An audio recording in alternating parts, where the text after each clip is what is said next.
Hacking the spy network is a success of the Polish counterintelligence. Stanislav Zharin, Deputy Minister Coordinator of the Special Services, said on the air of Polskie Radio. The Polish Internal Security Agency has already detained 16 people associated with Russian intelligence. So in June, on suspicion of espionage, a Russian hockey player was arrested. A player from one of the clubs of the first division of the Polish Championship.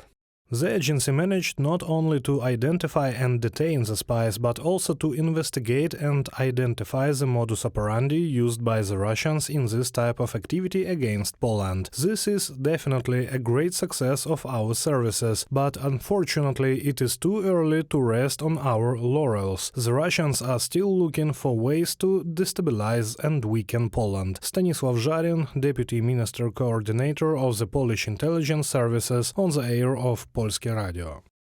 In Germany, an employee of the Federal Directorate of the Bundeswehr was arrested for spying for Russia. He is suspected of planning the pass secret data to Russian intelligence. The defendant is strongly suspected of having worked for a foreign intelligence service. Starting in May 2023, he approached the Russian Consulate General in Bonn and the Russian Embassy in Berlin several times on his own initiative and offered cooperation, from the message of the German Federal Office for the Protection of the Constitution.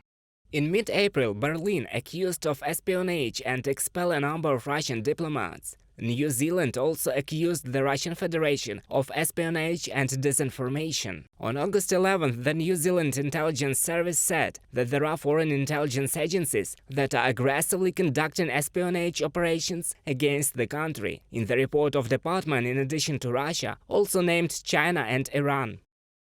Some of the most insidious examples of foreign interference concern harassment of ethnic communities in New Zealand who speak out against the actions of a foreign government. There are examples where information is collected on them and used to threaten family members in their home country. Phil McKee, Acting Director General of the New Zealand Intelligence and Security Service, during a speech at a hearing in Parliament, from the Guardian publication. I would link all these stories, which, as for me, are preparatory stage for a common understanding of Russia's goal to destabilize the situation in general in many countries of the world. At the same time, the main goal of the Russian Federation by provoking such public scandals, small spy scandals, is still to shift the focus from Russia's war against Ukraine and thus weaken us.